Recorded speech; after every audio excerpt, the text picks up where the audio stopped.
go.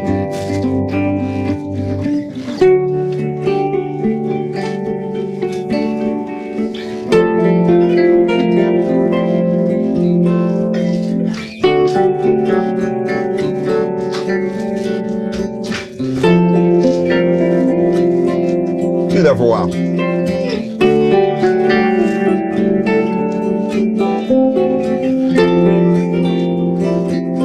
Ooh, nice chord.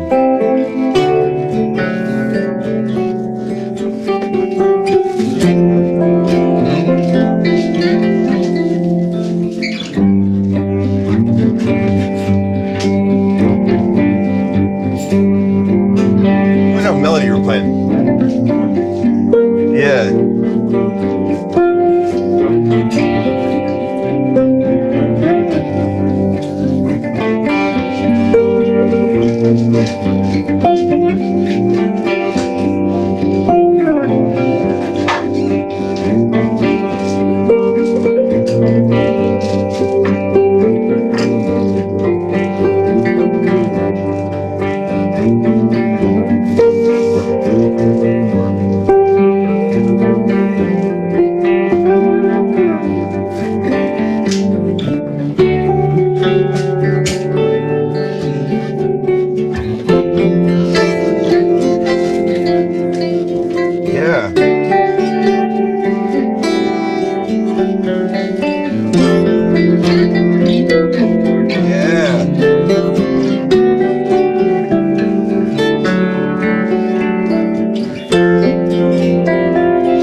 Cosmic Traveler. So guys, the phone is vertical, so we can, it's got to be far away. So all this is going to be done professionally, and it'll be up. We're just doing this for fun, guys, because we didn't have anything better to do on a Friday afternoon, you know? Yeah, I'm recording with all my cameras right now. Brett is recording with his cameras. Yeah. So we're going to look silly trying to yell to that camera on the High def. Anyway. All right. Ready? Yeah. Wait, here we go. What do we do? I got one for you. Oh. Improv. Jam. 1, 2, 1, 2, 3, go.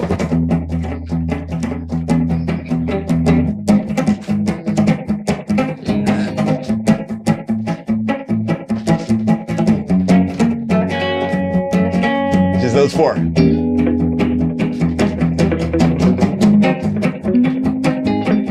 One more.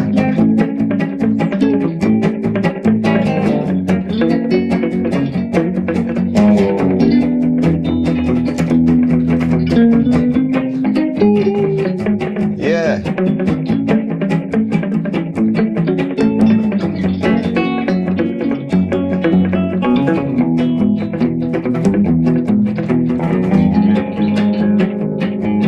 I had a dream about these chords. Yeah.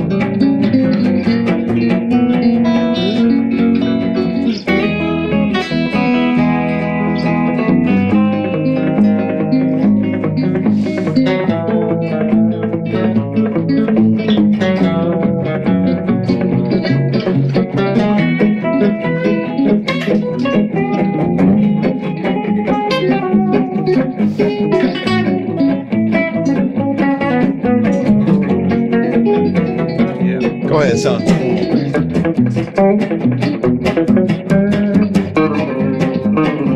Yeah.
Dude, yeah, that'll wake you up. That'll wake you up. Yeah, first thing in the morning. Woo! Yeah. Man. Those are fun changes to play over though, right? I mean, Yeah. it's fun because they're so close shit. together. Yeah. Where's your hand out? Yeah.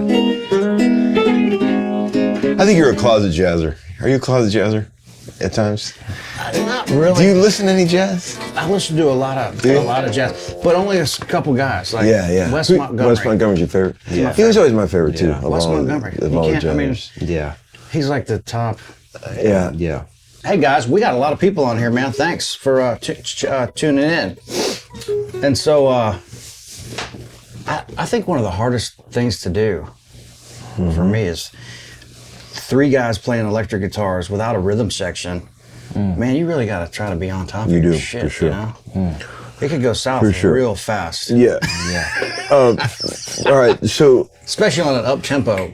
let's just say, let's get into one little technical thing. Okay, so let's not worry about all 4 chords. We were playing 4 chords there. We were playing E major, G sharp, dominant 7, A7, F sharp 7, right? So when you personally, if I play this chord, just where do you go to solo right out of the gate? What would be like your... Yeah, okay. That's like your first thought, yeah? Just try to get in. Right, get into Just it. get yeah. in. Yeah, and then when that chord changes, what mental adjustments do you make?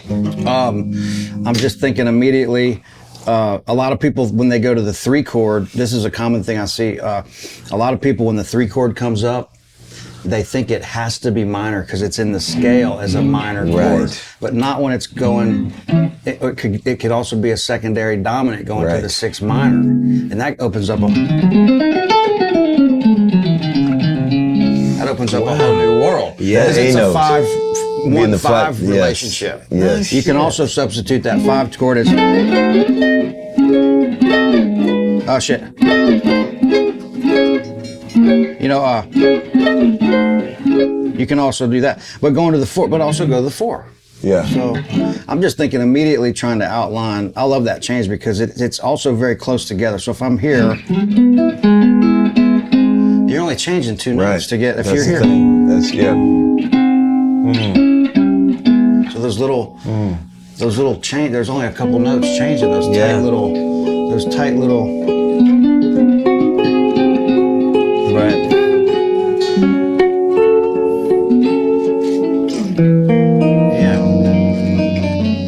Yeah. So you were thinking like one of the cool notes in that F G sharp 7 scale. Yeah. A, the flat 9. Well, especially if you're going to the 6 minor. Right. Probably not over the 4. Going to the 4. Right. But if I'm heading to that 6 minor, that becomes my 5, and then you've got all the 5. It's a mini reoccurring chord relationship that's Explain what you mean by that. Wow. A little deeper. Explain what you mean by that. Secondary dominant. What do you mean? Well, so this is not the chord progression we were just playing, but I use this example all the time. I use one that goes like E to the 3 dominant 7 to the 6 minor to the 1 7 to the A to the B to the root. So then what I try to show these guys is like, look, I can play all those chords in any triad and watch how close these are together. Or,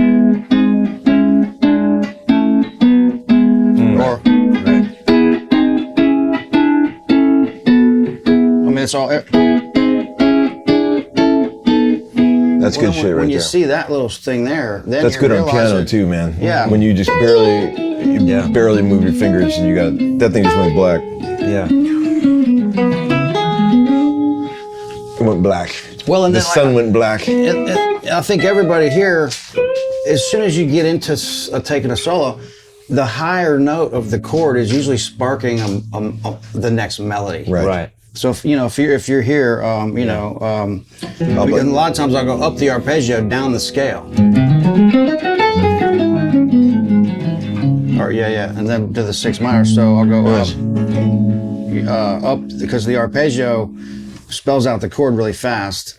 But if you keep doing that, it's going to sound like an exercise. But if you just come back down, I don't think about that stuff very often, but that's when you have to break it down to somebody, that's really what's happening. Yeah. That arpeggio just spells out that fucking chord so fast. Yeah, man. Yeah. And, I think that's when people think that you play melodically. Yeah. It's because you're hitting the chord tones, Right. You're just outlining you're the just chord. outlining the chord, yeah. That's what all these guys are doing. Yeah. It's all there. Yeah. One of my favorite things in all of country music is when a pedal steel player, like if the song is 1 to 2, 1 to, like let's say in the key of E, and it goes to a 2 major 7, or 2 major, or 2 dominant 7. Yeah.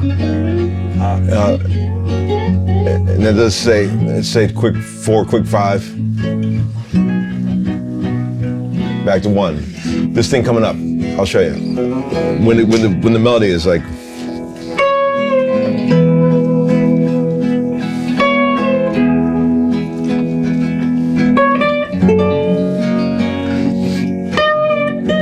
When that chord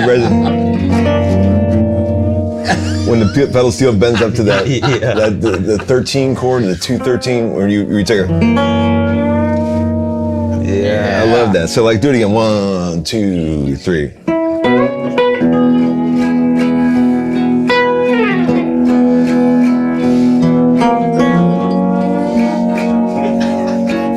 Right? I mean, it's the best thing in country music. I mean, do you ever think about that? I love that. So yeah, that's beautiful. Play your big old F sharp 7. You just bend that 5 up to a 6. Yes. 1. I'll play rhythm. 2, 3, 4.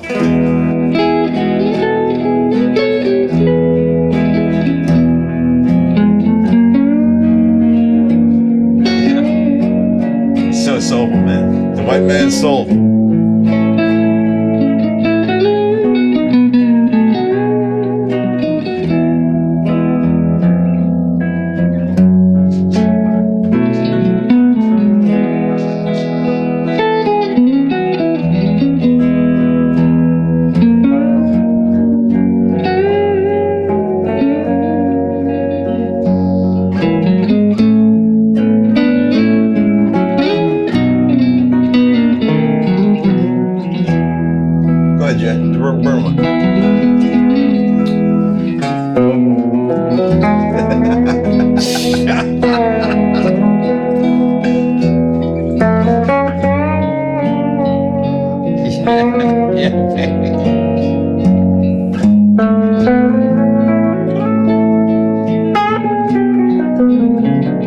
Oh, son.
Dude, so much going on there. Woo! What were you thinking about there? You were getting into some deep, deep waters there. Yeah. Where was your head? Let's see here. I was thinking of. I'm always looking for how do I get myself lost and hopefully save myself inside of a chord. Mm-hmm. You know what I mean? And you were saying earlier, like, right.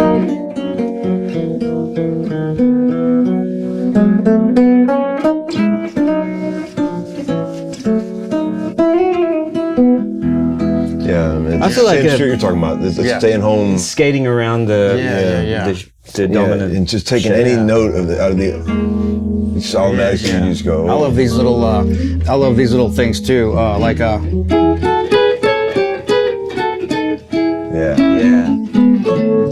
those little.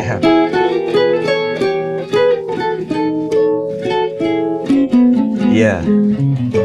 Those are kind of fun. The first time I heard that in country music was Roy Nichols. Yeah. That was the first time I ever heard people put those kinds of notes in.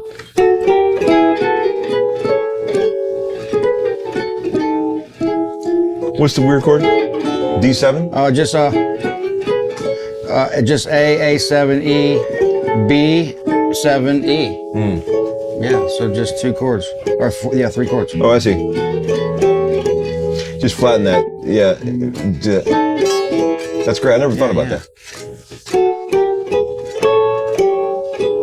Yeah. That's killer. Yeah. That's killer. Yeah. Oh. Those Vince Gill those gigs are money fun for that notes. shit. You get a lot of that time to play that shit. Yeah. You get a lot of that. Yeah, for sure. Man, he was playing his ass off. Man, he was. Yeah. For sure. He always does, but man, he was really. Yeah. To me, I heard some new territory. Yeah, yeah. I was there the first night. These guys both just did 4 nights, basically a week of Vince Gill. I went down and saw the first night. I weaseled my way in on the first night. And when Vince came down to do our thing, he goes, I said, man, I saw you on the first night. He goes, oh yeah, we were working out some stuff. I went, no, man, it was fucking amazing. But I'm sure by the 3rd or 4th night, It started sounding like a band. Remember? Yeah. Third night. Like the third night, I looked at him in the middle of the song. I go, it started sounding like a band. Yeah, it's funny. Like 12 people on stage. Yeah, because it just takes, when you got a combo that large, it takes time to learn where everybody's playing. Mm-hmm. And you got to just remember who's doing what, where, and then when it starts really gelling, it's amazing. Yeah. A lot of listening on that gig, for sure. Yeah. You know, for sure. Man, it was really good. Self-mixing. Yeah. Yeah. How you doing, Brett? Awesome. Maybe Brett could find some good questions. Yeah. Maybe you could be our moderator. I know, guys, so sorry. So what we have going on here is Brett has $30,000 worth of cameras, and then we're using my iPhone to do the live stream. So I know you can't hear it, but it's going to be really good when Brett does his version of this. So we probably won't go too long on the live stream just because this will be coming out as a more professional. Give him a little tour of the studio and let him see all the all the gear. All these cameras. Brett's got it going on. I'm still working on it. Like, let's see. Okay. They said give us some rock and roll. give us. All right. Give us a rock. Uh-oh. They want us to work, don't they? They're tired of sitting around. They're ready. They want us to rock. Any other questions? We'll get into that. They're all just stoked you guys are doing this. Oh. So. Tom, maybe something you could talk about or both of you guys, of course, is I think a lot of questions I get on about the education stuff is, how when you're playing over a chord progression like we just did, how the major scale is not going to work over. At what point in your life do you get away from playing the major scale over chords and you start incorporating all of that? Because you're in a key, and so when you change chords, you're not changing keys, but you are changing chords. So you have to be aware of the chord change. But I think a lot of guys are struggling. Like when they go to the next chord, they think you can play that scale, the major scale of the next chord. Well, that's not going to work. Yeah. So if you go to the 5 dominant chord in the key of A, even if the piano player or the rhythm guitar player is playing an A or an E major, you still can't go. That note's not going to work. So in that key of A, that 5 chord, even if nobody's playing a dominant 7, you still have to treat that because it's always your dominant 7 is always a half step away from the major third of every chord you're playing. Yep. So it's the push pull of that. So dominant 7 chords is really where the pentatonic takes. What you think? That's a good window when you're playing. I mean, I never even considered that. Yeah, it's always pushing and pulling from one chord to the next. Yeah. Right. Here's what I never. Okay. I got some questions. Thank God. Who is making shit up over here? What you guys were just playing, they want to know who's somebody to listen to that does that really well. The real slow country shit? The slow country. All the great steel players. Oh, yeah. I mean, all the great legendary country steel players. Buddy Emmons. And, Lloyd Green, Paul Franklin. Yeah. They wear that shit out. Next question is, how do you guys apply the right amount of dissonance, and how do you know, how to not overdo it? That's a great question. Yeah. Well, I remember when I used to go to see bands, like I did when I was younger, I would venture out to a jazz club, right? See a guy playing hardcore jazz, and I remember just thinking, this is amazing that the guy can do this, but I'm bored to tears, even when I was a youngster. And then I started seeing guys that were able, like I remember seeing Scott Henderson in a club when I was real young, and he was able to play blues, but he could get out, but he would always bring it back home. So I could have something to relate to, that I could sink my teeth into. Like I'd be watching him, he was fucking amazing. I mean, if you ever listen to Scott. Big time, yeah. But still is amazing. I know he's still around. But like he was able to play that blues stuff, then kind of draw you into the familiar stuff that you recognize, but then take it out just for a minute. Yeah. And a lot of guys are good at that. And like, we all do that a bit, because I remember like some of the earliest sessions I've been on where guys are really playing, that face that real musicians make when someone bends something a little bit out, they all go, like in a good way. I always love that. Like that, I'm always looking to sort of create that tension, and just, it doesn't take much, just a little twist of the obvious, and everyone goes, and it's a cool thing. It's like stank face, it makes you, but if you do that too much, then it's real stank face. Like they don't like it. Yeah. But like if you just do it just enough to twist the ordinary. Yeah. Yes. It's the best way for me. Totally. Taste. Well, and you know what's funny, man? I was thinking about this to that point. Anytime I've ever learned, like if I get inspired and learn some outside lick that you think is cool, and you go, oh yeah, I need to add some of that stuff to my vocabulary. Anytime I learn a lick like that, like it's some half whole tones or whatever this stuff is, and I'll learn the lick and I'll never use it on the gig, because as soon as I hear somebody do that, I know that they've learned that lick at home and they're just fitting it in wherever they can.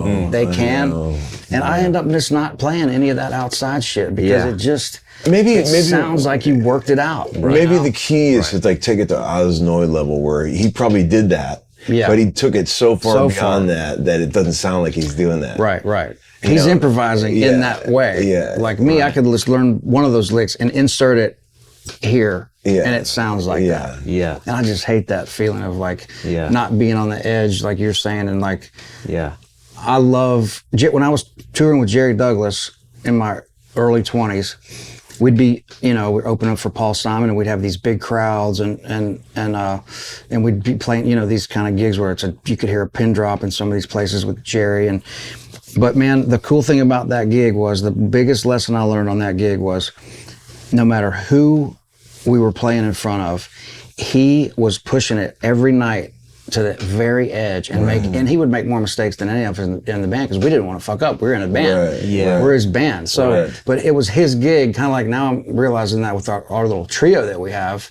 Like every night, you're pushing it to the point of like almost falling completely apart. But man, he made me realize that nobody's going to get hurt if you take some chances and just push it. Totally. Like I always say, if you don't get called for fouls, you're not really playing basketball. And I use that phrase all the time. It's the best. That's the best.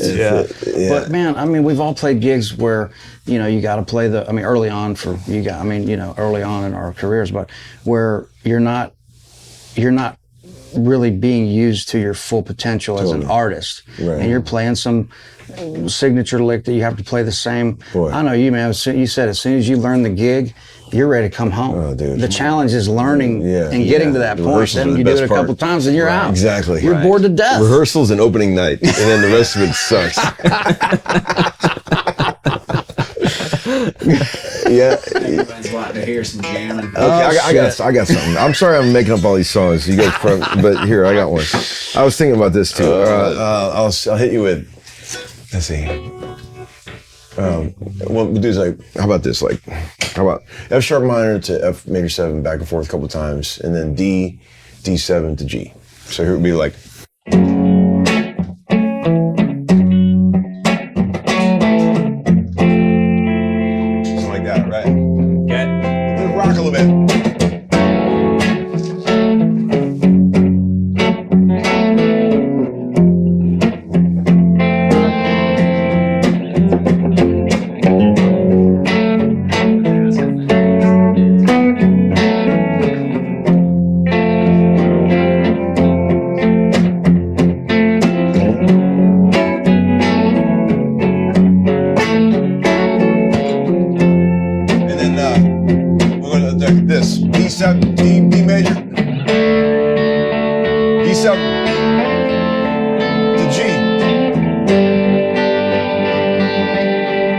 I'll tune in a minute. B7? Yeah. D7. D7. And then back to the top. Take it over. F sharp. I'll tune.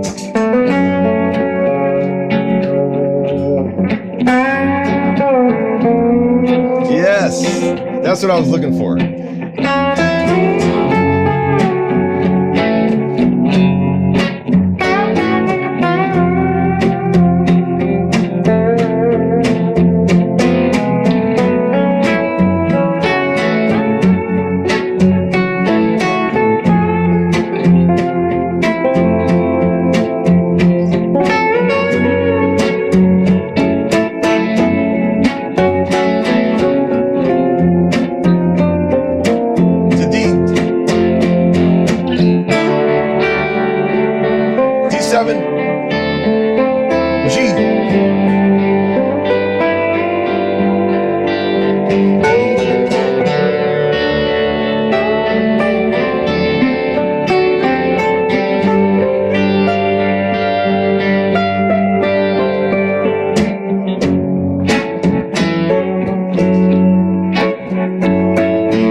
Wow, that's an interesting one. It just happened. I don't know. It came to me this morning. Probably not any good, but it just happened. What did you eat for breakfast? No extra charge for I the love steaks. the sound of those two chords going back and forth. Yeah, it's like cool. That's pretty cool, right? Yeah. You don't hear that one a lot. In the No, country I like radio. that. Yeah, yeah. Now, Tom, with a chord progression, a chord compression like that. Yeah, compression. What melody are you hearing over that? So like, I would just like, I'd be like, bigger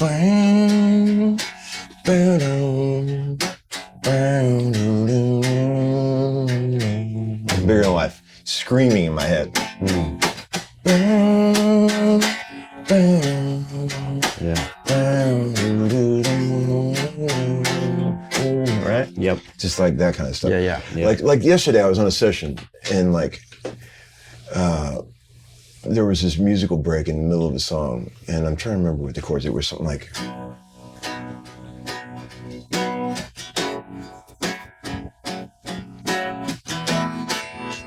it was like that, right? Yeah.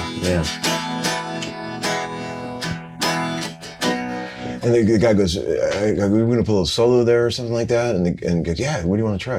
I go, "Let's try a slide thing or something." So I just sat there and listened to it a couple times, and I heard this melody like it was already on the tape. Mm-hmm. like I heard it. Yeah. Yeah. Did you do that? Did Yeah. you just hear it? You visualize, like it wasn't recorded yet, but it was already on the tape in my mind. I already heard the sound. I already heard the part. Yeah. And it was like I was listening to it. And that's always been there. Yeah. That weird thing in my head, like if I just listen to the part a couple times, whatever I'm supposed to overdub on, all these parts start happening. And I always say, I call it the radio station. And I always say that if that ever goes away, that's when I'll know I'm done. Like if I can't do that anymore, like if I ever go to a session, can't visualize something, I'll be like, well, it's time to quit now. Yeah. Like, cause it's always been there. Do you think about stuff like that? Well, weird. I'm kind of like, this is interesting. Sometimes I'll hear something like that. Not like you guys, man. I mean, these guys are musical geniuses here, these two cats. But I'm more like, as soon as I get, like you asked earlier, how do you get in? I'm kind of like, as soon as I get in, then my ear kind of leads me through this thing. But I'm not really hearing a whole lot of stuff. I'm not hearing a whole lot of stuff. I can say that. I mean, maybe I am. But when it's more like, once you get in, it kind of, each note is guiding towards something else. Yeah, shining the flashlight around. Yeah, it's kind of shining the flashlight around. For sure, well, that's a great thing to talk about, because I feel like there is a very visual thing that starts to happen in your own mind. The movie that you make. We should talk about that for a minute. Well, I know you're a very visual person. I watch your videos and you always, like you were saying, throw a rock across the tin roof and stuff.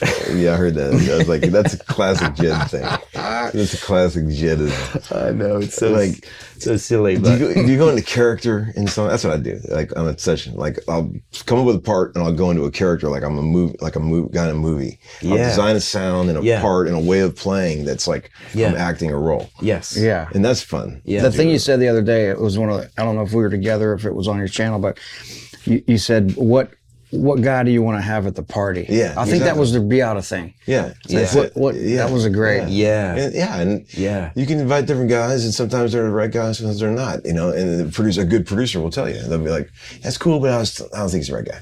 Yeah. You know, or on that, or when you're writing these tunes, like we did some of those on the record, where there's a lot of really dramatic scene changes. Yeah. And I think somebody said, it might have been you, but was like, you know, that each one of those is like walking into a different room. Totally. Transition. You're getting this whole new thing. And that's a lot of these guys I think are asking these questions about playing the guitar. And I think a good thing to come back to is like, hey man, there's a lot of really good guitar players, but not all of them are great musicians, you know? So Nashville is kind of like, even though, with this, I've gotten to where, I'm just doing all this weird music with this trio and not really a whole lot else, which is very fulfilling for me at this point. But even though you're playing instrumental music or something that's not commercial country radio that Nashville's known for, this town still, after 25 years of being here, it makes you think about things like that we're talking about. Not overplaying or playing something melodic or not hanging on the one chord for too long where it's boring, keeping shit moving. I mean, those are all things that Nashville teaches you that you might not learn if you're living in, Tampa or something, Seth Cook, sweetheart dude, Seth Cook, young guy. I don't think amazing musician. He came over to my house last night. We were having a chat. He's a lovely guy. He was saying, like, we were talking about how, like, every day in this town, not to sound corny, but you're on some level musically, you're getting some education. There's so many badass people here in all the walks, engineers, bass players, writers, producers.